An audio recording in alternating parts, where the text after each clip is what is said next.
ሰላም ጤና ይስጥልን ክቡራትና ክቡራን አድማጭ ተመልካቾቻችን ከኢትዮ ኒውስ 24 የረፋደ ዜና ሰዓታችንን ጠብቀን ተገኝተናል። በቆይታችን አጫጭር ዝርዝርና ሆናዊ ዜናዎችን ትሰማላችሁ። በቅድሚያም አበይት ርዕሰ ጉዳዮችን እናስደምጣችሁ። በዘመቻ አንሻ ሰይድ በወሎ ቤተ አማራ ቀጠና በግራራይና በአቡነ ዮሴፍ ግንባሮች የብልጽግና ኃይል በፋኖ ጥቃት እንደ በረዶ ቀልጦ ቀርቷል ተባለም። 3 ከፍተኛ ወታደራዊ አዛዦችን ጨምሮ 236 የብልጽግና ወታደሮች በተሸኙበት በዚህ ተጋድሎ የእንጃፋትና ግራራይ አካባቢዎች ነፃ መውጣታቸውን ለማረጋገጥ ተችሏል። የብልጽግና ጦር በዘመናዊ የከባድ መሳሪያና መትረጊስ ታግዞ የገነባው 6 የኮንክሪት ምሽጎች በደቂቃዎች ልዩነት ወደ አመድነት በተቀየሩበት ትንቅንቅ 2 ዲሽቃ፣ 3 ብሬን፣ 1 ስናይፐር፣ 118 ክላሽንኮቭና ሌሎች ወታደራዊ ቁሳቁሶች በፋኖ ቁጥጥር ስር ስለመዋላቸው ነው የተገለጸው። አጋዙ ከድሮና መድፍ ከአየር መቃወሚያና ሞርተር እንዲሁም ቢኤም ጀምሮ አስታጥቆ ያሰለፈው ወታደራዊ ኃይል በሚኒሊክ ዕዝ አርበኞች ፊት እንደ በረዶ ቀልጦ መቅረቱ ለብልጽግና እጅግ አስደንጋጭ መርዶ ሆኖበታል። መረጃውን ከግንባር በዝርዝር አዘጋጅተነዋል። በቆይታችን ትሰሙታላችሁ። አሁን ያለችው ኢትዮጵያ በአራቱም አቅጣጫ ከአዲስ አበባ 100 ኪሎ ሜትሮችን ወጣ ብትሉ ወይ ታግታችሁ ወይ ተገላችሁ የምትገኙባት ኢትዮጵያ ሆናለች ተባለም። ከአዲስ አበባ 100 ምናምን ኪሎ ሜትር የምትርቀው አሊዶሮና ጓጽዮን ብቻ ስንት ሰው አለቀ የሚሉት ምንጮች አሁን ያለችው ኢትዮጵያ በብደት ፌመስ የሆኑ ቲክቶከሮችንም ሆነ በመሰገጥ ሚሊዮን ተከታዮችን ያገኙ ዝነኞች የሚያስተዋውቋት አይነት ኢትዮጵያ አይደለችም ብለዋል። ሌብነት የተስፋፋባት፣ ረሃብ የተስፋፋባት፣ ጭካኔ የተስፋፋባት፣ ዜጎቿ በድባቴ ተስፋ እየቆረጡባት ያሉባት ሀገር ሆናለችም ብለዋል። አረተው ግን ይህን እውነታ ለመሸፈን ብዙ ከመድከም ይልቅ ችግሩን ሰምታችሁ መፍትሄ ለመስጠት ተንቀሳቀሱ ያሉት ምንጮች ተው በጣም አትጥገቡ፣ ተው ተለመኑ፣ ተው የዚህን ህዝብ ብሶት ስሙት፣ ተው ቢያንስ በሌብነትና በብልሹ አሰራር እያለቀሰ ያለውን ህዝብ አድምጡት፣ ተው ቢያንስ አንሙት አትግደሉን እያለ እያለቀሰ የሚለምነውን ሹፌር ስሙት፣ ህዝቡን ጨርሶ ተስፋ እንዲቆርጥ አትግፉት፣ ተው በማለት ተማጽነዋል። በማልዳ 2 አታባስ ሙሉ ንጹሃኖች ታፍነው ተወስደው ደራሽና ምላሽ ሰጪ አካል አሁንም አልተገኘም። በጉዳዩ ላይ ሰፋ ያለ ዝርዝር መረጃን አዘጋጅተናል። የሱዳን ጦር ከኢትዮጵያ ድንበር አቅራቢያ ወደምትገኘው ኩርሙክ ከተማ እየተቃረበ መሆኑ ተገልጿል። የሱዳን ጦር ከኢትዮጵያ ድንበር አቅራቢያ በብሉ ናይል ግዛት ስር ወደምትገኘው ኩርሙክ ከተማ እየተቃረበ መሆኑን አስታውቋል። የሱዳን ትሪቡን እንደዘገበው ጦሩ ወደ ስፍራው እያመራ ያለው በአካባቢው ያሉና የአማጽያን የመጨረሻ ምሽጎች ሲል የገለጻቸውን ቦታዎችን ከተቆጣጠረ በኋላ ነው። አድማጭ ተመልካቾቻችን እነዚህና ሌሎች መረጃዎችንም እያደመጣችሁ በድጋሚ ቆይታችሁን እኛ ጋር አድርጉ። ወደ ዝርዝር ዘገባዎችን አለፍን።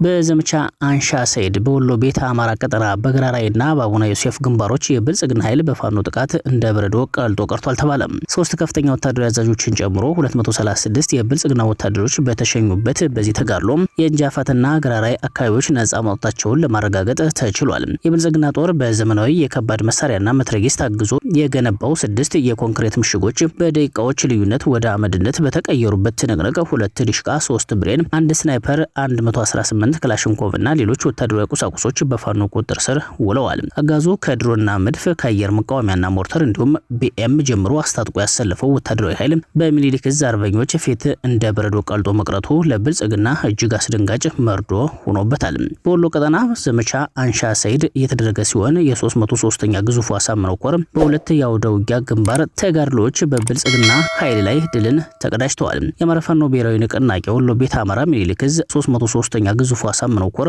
በ2 የአውደ ውጊያ ግንባሮች ማለትም በግራራይ ግንባርና በፍራንክፈርት ዚኦሎጂካል ሶሳይቲ አቡነ ዮሴፍ ሎጅ ግንባር በመግባት እንጃፋት ደልገንና አቡነ ዮሴፍ ሰፍሮ የነበረን የብልጽግና ሰራዊት ባለበት እንዳይወጣ አድርገውታል። ግንቦት 20 ቀን 2018 ዓ.ም ከንጋቱ 1 ሰዓት ጀምሮ ሙሉ ቀን እስከ አመሻሽ 11 ሰዓት ድረስ ያጋዙ ሰራዊት በመካናይዝድ በመድፍ 107 ዙ 23 ሞርተር 120 እና ሞርተር 82 የታገዘ መከላከል ቢያደርግም የ303ኛ ግዙፉ አሳምነው ኮር ፋኖ ኃይሎች 6 ምሽጎችን በመድረማመስ የብልጽግናን ሰራዊት ቅስም ሰባሪና መርዶ ነጋሪ አኩሪ ድል ተጎናጽፈውበታል። በአውደ ውጊያውም 14ኛ፣ 16ኛ፣ 19ኛ፣ 21ኛና 30ኛ ክፍለ ጦሮች ፊት አውራሪዎች እንደነበሩ ተገልጿል። በዚህ አውደ ውጊያ 2 ዲሽቃ፣ 3 ብሬን፣ 3500 የብሬን ተተኳሽ፣ 1 ስናይፐር፣ 118 ጥቁር ክላሽ፣ 5400 የክላሽ ተተኳሽ፣ 3 መገናኛ ሬዲዮ፣ 160 የዲሽቃ ተተኳሽ፣ 26 የእጅ ቦምብ፣ 74 የደረትና የወገብ ትጥቅ፣ 46 ሰራዊት ሲማረክ ሶስት ወታደራዊ አመራሮች 236 መደበኛ ወታደሮች ህይወታቸው ያለፈ ሲሆን እንጃፋት ከተማም በፋኖ ቁጥጥር ስር ገብታለች።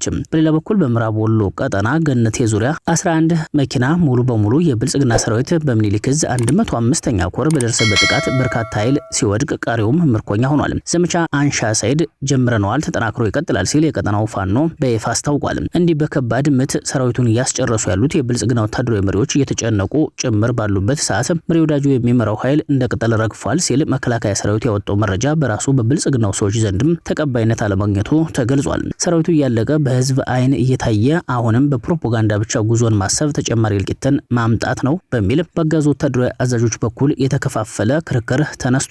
መከላከያ ሰራዊት ስለ መሪ ወዳጁ አነጋጋሪ መረጃን ይፋ ባደረገበት መረጃው ላይ በወሎ ቀጠና መሪ የሚመራውን ጦር እንደ ቅጠል አረገፍኩት ብሏል። በተጨማሪም መከላከያ ምርጫውን ለማደናቀፍ ሲንቀሳቀሱ ነበር ያላቸው የፋኖ ታጣቂዎች ላይ ከባድ እርምጃ ወሰድኩ ሲል ቢገልጽም ከቆይታዎች በኋላ በምስል ተደግፎ የወጣው ሰራዊቱ እልቂት በራሱ በብልጽግናው ሰዎች ዘንድም ትችትንና ቁጣን ቀስቅሶበታል። በመግለጫው ላይ የተጠቀሱት የአንድ ክፍለ ጦር አዛዥ ኮሎኔል ተስፋዬ መልካሙ ግንቦት 2018 ዓ.ም ከንጋቱ 12 ሰዓት ጀምሮ የህዝብ መገልገያ የሆኑ የባንክ ተቋማትን ለመዝረፍና የህዝብን ምርጫ ለማደናቀፍ አቅዶ የተንቀሳቀሰው የጥፋት ቡድን አስቀድሞ በተጠና በተቀናጀ ጥቃት እጁን መሳሪያው ላይ ሳያነሳ ሙሉ በሙሉ ተመቷል በማለት መናገራቸውን ከሰራዊቱ ገጽ ላይ መመልከት የተቻለ ሲሆን ጉዳዩ ከእውነት የራቀና በተገላቢጦሽ መሆኑ በተቋሙ አመራሮች ውስጥ ግጭት መፍጠሩም ተሰምቷል። በተያያዘ ከሰሞኑ ከሞቱት ወታደራዊ አዛዥ ጋር በተያያዘ ብልጽግና ወታደራዊ ኃላፊዎች መካከል የተነሳው የእርስ በርስ ጣት ጥቆማ መባባሱ ተጠቁሟል። የጀነራሉ ግድያ ከውስጥ አልፎ የተሰጠ የተጠና የወዲድ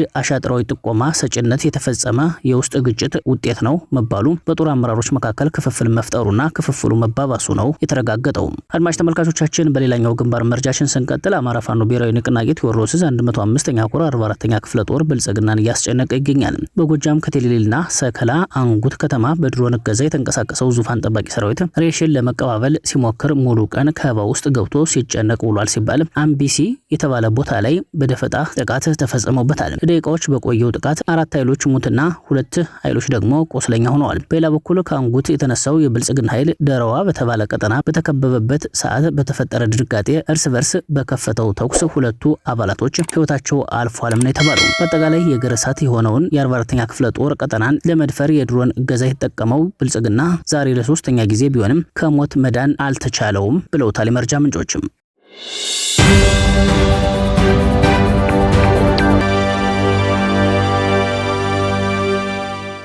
ከ8 በላይ ሰዎች ሞተዋል፣ 10 ሰዎች ቆስለዋል ሲሉ ምንጮች ገልጸዋል። በሌላ በኩል የሞቱት ሰዎች 12 እንደሆኑ ደግሞ ዘገባዎች አመላክተዋል። በኦሮሚያ ክልል ሰሜን ሸዋ ዞን ወጃርሶ ወረዳ ከጓጽዮን ከተማ በቅርብ ርቀት በሚገኝ ቦታ ከአማራ ክልል ወደ አዲስ አበባ ተጓዦችን ባሳፈሩ 2 ታታ የህዝብ ማመላለሻ ባሶች ላይ ታጣቂዎች የግድያና እገታ ጥቃት ማድረሳቸው ተሰምቷል። አንድ የአካባቢው ነዋሪ በሰጡት ቃል ጓጽዮንና በገብረ ጉራቻ መካከል ከጓጽዮን በቅርብ ርቀት በምትገኝ ቀበሌ ልዩ ቦታዋ ወሌ በተባለች ቦታ ታጣቂዎቹ ትላንት ረፋድ የባሶቹ ተሳፋሪዎች ላይ ጥቃትን ማድረሳቸውን ተናግረዋል። ታጣቂዎቹ በከፈቱት ተኩስ የሰዎች ህይወት ማለፉን፣ በርካታ ተሳፋሪዎች ታግተው መወሰዳቸውን ያስረዱት ነዋሪው ረፋድ 4 ሰዓት ገደማ መንገዱ ተዘግቶ ነበር ብለዋል። ተሽከርካሪዎች ጓጽዮን ቆመው ነበር ሲሉም የተመለከቱትን ገልጸዋል። ሌላኛው ጥቃቱ ከደረሰበት ቦታ አካባቢ መረጃውን ያጣሩ ነዋሪ ጥቃቱን መድረሱን ገልጸው ከ8 በላይ ሰዎች ሞተው 10 ሰዎች ቆስለዋል ሲሉ ተናግረዋል። ሌላኛው ነዋሪ የሟቾችን ብዛት 10 ያደረሱት ሲሆን ተጎጂዎች ወደ ጤና ጣቢያ መወሰዳቸውን ገልጸዋል።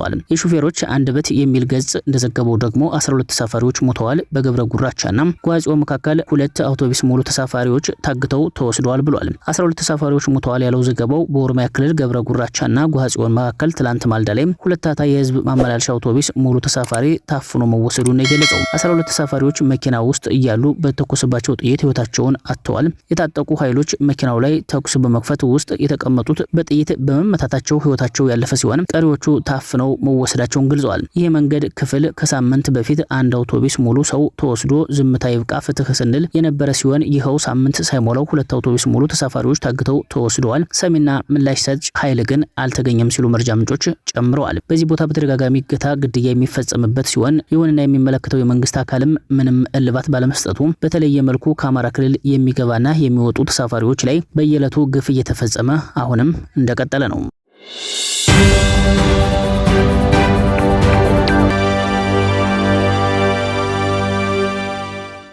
በመጨረሻም የሱዳን ጦር ከኢትዮጵያ ድንበር አቅራቢያ ወደምትገኝ ኩርሙክ ከተማ እየተቃረበ መሆኑ ተገለጸ። የሱዳን ጦር ከኢትዮጵያ ድንበር አቅራቢያ በብሉ ናይል ግዛት ስር ወደምትገኘው ኩርሙክ ከተማ እየተቃረበ መሆኑን ትላንት አስታውቋል። የሱዳን ትሪቡን ዘገባ እንዳመላከተው ጦሩ ወደ ስፍራው እያመራ ያለው በአካባቢው ያሉና የአማጽያን የመጨረሻ ምሽጎች ሲል የገለጻቸውን ቦታዎችን ከተቆጣጠረ በኋላ ነው። የሱዳን ጦር 4ኛ እግረኛ ክፍለ ጦር ባወጣው መግለጫ የጦር ኃይሉ ከአጋር ኃይሎች ጋር በመሆን በኩርሙክ ዙሪያ የነበሩትን የመጨረሻዎቹን የአማጽያን ምሽጎች ማውደማቸውና ከተማዋን ለመቆጣጠር መቃረባቸውን ገልጸዋል። ጦሩ አክለውም ከኩርሙክ በስተደቡብ በሚገኘው አልባርካ ጣቢያ ላይ በፈጥኖ ደራሽ ኃይሎች የተሰነዘረውን ጥቃት ማክሸፉን አስታውቋል። በጥቃቱ ወቅት በፈጥኖ ደራሽ ኃይሎች ላይ ከፍተኛ የሰው ኃይል ጉዳት ማድረሱን እንዲሁም በርካታ የጦር ተሽከርካሪዎችና ወታደራዊ ቁሳቁሶችን መማረኩን ገልጿል። እንደ ዘገባው ከሆነ የሱዳን ጦር ኃይሎች በከተማዋ ውስጥ ያሉ ተዋጊዎችን ለመክበብ አልመው በዘረጉት ባለ ሁለት አቅጣጫ ስትራቴጂካዊ ጥቃት ከሰሜንና ከደቡብ አቅጣጫዎች ወደ ኩርሙክ እየገሰገሱ ይገኛሉ ነው ያላቸው። ጦሩ በዚህ ሳምንት መጀመሪያ ላይ ከኩርሙክ ደቡባዊ ዳርቻ የምትገኘውን የአልባርካ